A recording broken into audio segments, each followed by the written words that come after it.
ಸ್ನೇಹಿತರೆ ಎಲ್ರಿಗೂ ನಮಸ್ಕಾರ. ನಾನು ನಿಮ್ಮ ಯುಕೆ ರೈತ. ಇವತ್ತು ಡೇ 1ಗೆ ಸ್ವಾಗತ.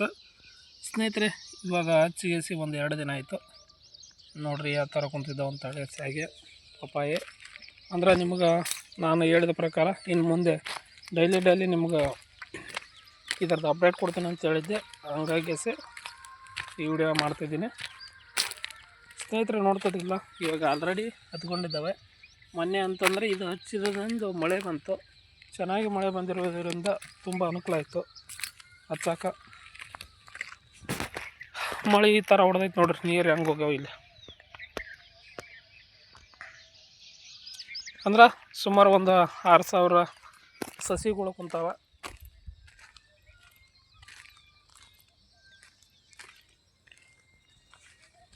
ನೋಡ್ರಿ ಗಿಡ ಯಾವ ಥರ ಬಂದ ಅಂತ ಹೇಳಿ.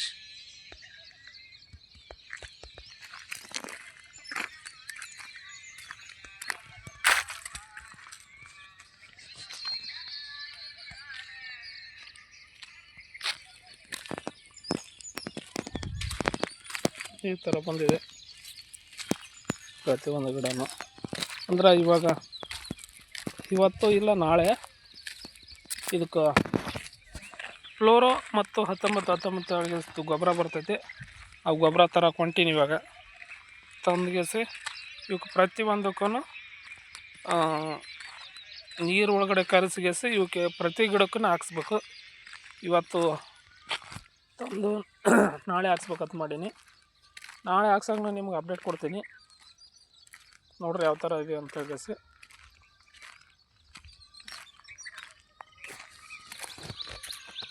ಇವಾಗ ಏನಾದರೂ ನೀವು ನೀರು ಕಡಿಮೆ ಮಾಡಿದ್ರಿ ಅಂತಂದ್ರೆ ಬೇಸಿಗೆ ಬಿಸಿಲು ಜಾಸ್ತಿ ಐತಲ್ಲ, ಹಂಗಾಗಿ ಒಣಗಿಬಿಡ್ತಾವೆ.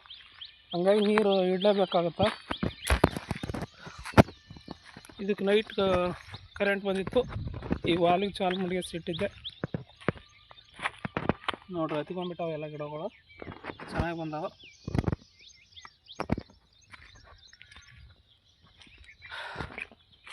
ಎಲ್ಲ ರೈತರು ಈ ಮುಂದೆ ಬೇಗ ನೀವು ಹಚ್ಕೊಂಡ್ರಿ ಅಂತಂದ್ರೆ ಅನುಕೂಲ ಆಗುತ್ತೆ. ಮುಂದಿಂದು ಮಾರ್ಕೆಟ್ಗಾಯ್ತು ನಿಮ್ಗೆ ತುಂಬ ಅನುಕೂಲ ಆಗುತ್ತೆ. ಆದರೂ ಇವಾಗಿನ್ನೂ ಆಯ್ತಿನ್ನು ಸ್ಟಾರ್ಟು. ಇವತ್ತು ಆಲ್ರೆಡಿ 10 ತಾರೀಕು. ನೋಡ್ರಿ ಎಷ್ಟು ನೈಸ್ ಬಂದೈತೆ ಗಿಡ. 3 ದಿನ ಆಯ್ತು ಹಚ್ಚಿಗೆ ಇವತ್ತಿಗೆ.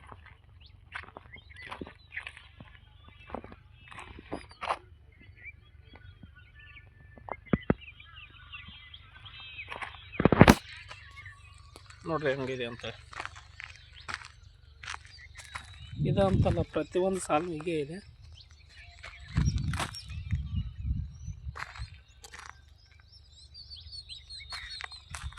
ಅಂದ್ರೆ ಇದೇನು ಕಾಣ್ತೈತಲ್ಲ, ಒಂದೊಂದು ಬಾಕ್ಸ್ನಾಗ 2 ಬಂದಿರ್ತಾವೆ. ಕೆಲವೊಂದು ತೌಲಿ ಬಂದಿರ್ತಾವೆ. ಇವೇನು ಪಾಕೆಟ್ ಇರ್ತಾವಲ್ಲ, ಆ ಪಾಕೆಟ್ದಾಗ 2 ಬಂದಿರ್ತಾವೆ.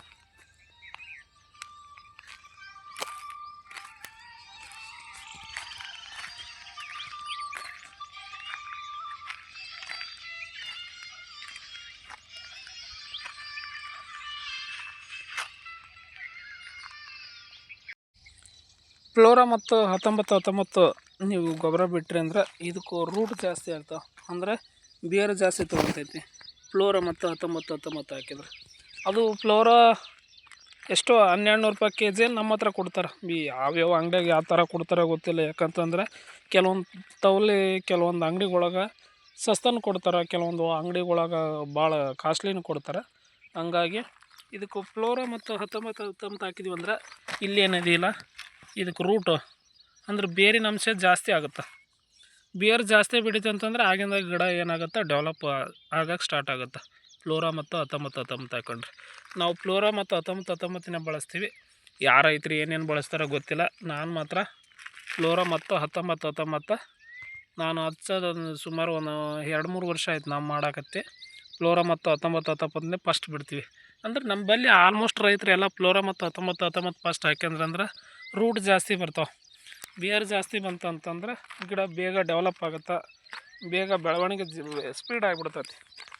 ಬೆಳವಣಿಗೆ ಸ್ಪೀಡ್ ಆಯ್ತು ಅಂತಂದ್ರೆ ಆಮೇಲೆ ಏನಾಗುತ್ತಲ್ಲ, ಕೆಲವೊಂದು ಗೊಬ್ಬರಗಳು ಬರ್ತಾವೆ. ಅವನ್ನ ಹಾಕ್ಕೊಂತ ಹೋದ್ರಂತಂದ್ರೆ ಸ್ವಲ್ಪ 2-2.5 ತಿಂಗಳು ಅಲ್ಲಿ ಅನ್ನೋರ್ದಾಗೇ ನಮ್ಗೆ ಒಂದು ಎದೆ ಮಟ್ಟ ಗಿಡ ಬಂದಿರ್ತಾವೆ. ಅಲ್ಲಿಂದ ಹೂವು ಮತ್ತು ಕಾಯಿ ಸ್ಟಾರ್ಟ್ ಆಗಿಬಿಡ್ತೈತಿ.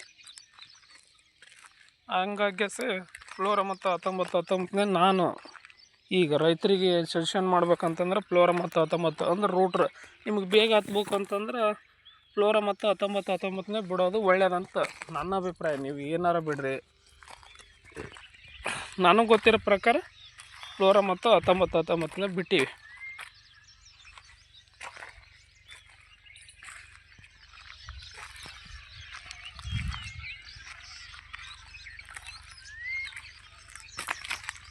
ಮತ್ತು ನೀವು ಏನಾದರೂ ಬೇರೆದೇನಾದರೂ ಬಿಡ್ತಾ ಇದ್ರಿ ಅಂದ್ರೆ ಅದನ್ನು ನನಗೆ ಈ ಮೆಸೇಜ್ ಬಾಕ್ಸ್ನಲ್ಲಿ ಕಾಮೆಂಟ್ ಮಾಡಿರಿ. ನೋಡಿರಿ ಈ ಥರ ಬಿಡ್ರಿ, ಇದಕ್ಕೂ ಚೆನ್ನಾಗಿ ಬರ್ತದೆ ಅಂತೇಳಿ ನಿಮಗೇನಾದರೂ ಗೊತ್ತಿದ್ರೆ ನನಗೆ ಕಾಮೆಂಟ್ ಮಾಡಿರಿ. ನಿಮ್ಮ ಪ್ರಕಾರ ಮಾಡಿ ನೋಡ್ತೀನಿ. ಯಾಕಂತಂದ್ರೆ ಕೆಲವೊಬ್ಬರು ರೈತರು ಇದ್ರಾಗ ಮೇನ್ ರೈತರು ದೊಡ್ಡ ದೊಡ್ಡ ಬೆಳೆಗಾರರು ಅದಾರ. ನಮ್ಮ ಕೃಷಿ ಪದ್ಧತಿಯಲ್ಲಿ ಎಲ್ಲ ತಿಳ್ಕೊಂಡವರು ಇರ್ತಾರೆ. ಹಂಗಾಗಿ ನನಗೆ ಗೊತ್ತಿರೋದು ಇಷ್ಟೇ. ಆಮೇಲೆ ಜಾಸ್ತಿ ಇದ್ರ ಬಗ್ಗೆ ಮಾಡಿದವರು ಇರ್ತಾರೆ, ಎಕ್ಸ್ಪೀರಿಯನ್ಸ್ ಇದ್ದವರು ಇರ್ತಾರೆ. ಅಂಥವ್ರು ಏನಾದರೂ ಇದಕ್ಕಿಂತದ್ದು ಬಿಡ್ರಿ ಅಂತೇಳಿ ನೀವು ಕಾಮೆಂಟ್ ಮಾಡಿರಿ. ಆ ಎಣ್ಣಿನ ಗೊಬ್ಬರನ ತಂದುಗೆಸಿ ಬಿಡೋಣ, ನೋಡೋಣ ಹೇಗಾಗುತ್ತೆ ಅಂತೇಳಿ ಇಷ್ಟೇ. ಮತ್ತು ನಾನು ಹೇಳಿದ್ದು ಬಿಡ್ರಿ ಅಂತ ಏನೂ ಇಲ್ಲ. ನಿಮಗೂ ಫಸ್ಟ್ ಏನು ಬಿಟ್ಟಿರ್ತಾರಲ್ಲ ಅದನ್ನು ಬಿಟ್ಟರು ಒಳ್ಳೆಯದು.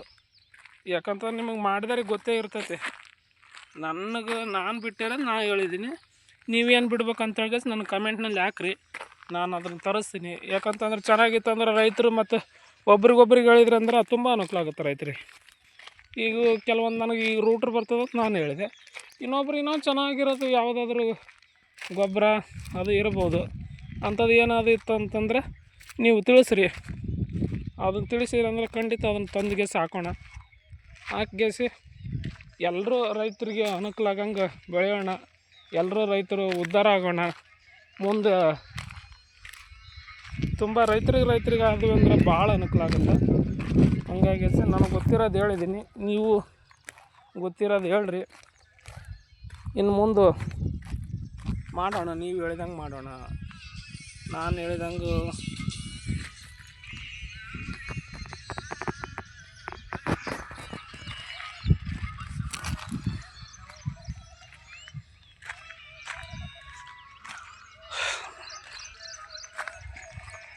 ರೈತರಿಗೆ ತುಂಬ ಅನುಕೂಲ ಆಗುತ್ತೆ. ಆಮೇಲೆ ಇದು ಒಂದೇ ಬೆಳೆ ಅಂತಲ್ಲ, ಪ್ರತಿಯೊಂದು ನೀವು ಬೆಳೆ ಯಾವುದಾದ್ರೂ ಮಾಡಿರಿ, ಅದಕ್ಕೆಲ್ಲ ಮಾಹಿತಿ ತಿಳ್ಕೊಂಡ್ಗೆ ಮಾಡಿರಿ.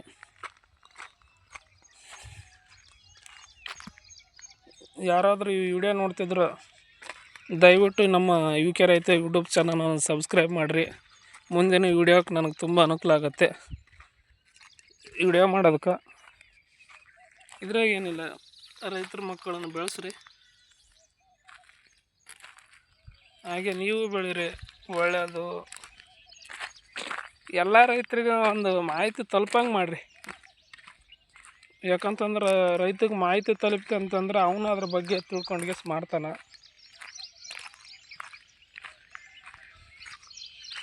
ಈ ಮುಂದಿನ ದಿನಮಾನಗಳಲ್ಲಿ ಏನಾಯ್ತಲ್ಲ, ತುಂಬ ರೈತರು ಒಟ್ಟು ಹೊಲ ಜಮೀನುಗಳೊಂದು ಮಾರಕ್ಕೆ ಹೋಗ್ಬೇಡ್ರಿ.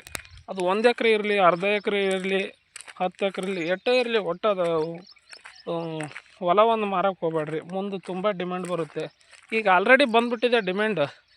ಇನ್ನೇನು ಅಭಿ ಬಾಕಿ ಹೇ ಅಂತಾರಲ್ಲ, ಅದ್ರಾಗ ನಮಗೂ ಕಾಲ ಬಂತು. ಇನ್ನೊಂದು 2-3 ವರ್ಷದಾಗ ಸ್ಟಾರ್ಟ್ ಆಗುತ್ತೆ. ಆವಾಗ ನಡೀತೈತೆ ನೋಡು ರೈತನ ಗತ್ತು. ಏನು ಈಗ ಜಮೀನು ಇದ್ದಾರೆ ಇನ್ನೂ ಒಂದು 2-3 ವರ್ಷ 3-4 ವರ್ಷ ವೇಟ್ ಮಾಡಿದ್ರಿ ಅಂತಂದ್ರೆ ಫುಲ್ಲು ಡಿಮ್ಯಾಂಡು. ನೀವು ಹೇಳ್ದಂಗೆ ಕೇಳೋಕೆ ಸರ್ಕಾರಗಳು ರೆಡಿ ಆಗ್ತಾವೆ. ಇನ್ನು ಮುಂದೆ ಇಟ್ಟು ದಿನ ಅವ್ರು ಹೇಳ್ದಂಗೆ ಕೇಳೀವಿ, ಇನ್ನು ಮುಂದೆ ನಾವು ಹೇಳ್ದಂಗೆ ಕೇಳೋಕೆ ಕೌಂಟ್ರು ಚಾಲು ಆಗೈತಿ ಈಗ ಆಲ್ರೆಡಿ. ಏನು ಮಾಡಿಬಿಡೋಣ ಈಗ ನೋಡಿರಿ, ಪೆಟ್ರೋಲ್ ರೇಟ್ ಇಳಿಸಲಾಗ್ಯಾರ, ಬಂಗಾರ ರೇಟು ಅಂತೂ ಇಳಿಸಲಾಗ್ಯಾರ. ಅಂದ್ರೆ ನಾವು ನಮ್ಮ ರೇಟ್ ಇಳಿಸಲಾರ್ದಂಗೆ ಒಂದು ಭಾಳ ದಿನ ಏನಿಲ್ಲ, 1 ವಾರ ಎಲ್ಲಷ್ಟನ್ನು ಬಂದ್ ಮಾಡಿ ನಿಂತ್ಬಿಡೋಣ. ಎಲ್ಲ ರೈತರು ಪ್ರತಿಯೊಂದು ನಾವು ಏನು ಬೆಳಿತಿರ್ತೀವಲ್ಲ, ಈ ಬೆಳೆನ ಒಂದು ಮಾಲ್ ಕಳಿಸ್ಲಾರ್ದಂಗೆ ಇಡೋಣ. 1 ವಾರ ಇಟ್ಟು ನೋಡೋಣ. ನೋಡಿರಿ ಓಡಾಡಿ ಬರ್ಬೇಕಾಗಿತ್ತು. ಏನು ತಿಂತಾರೆ ಹೊಟ್ಟೆಗೆ?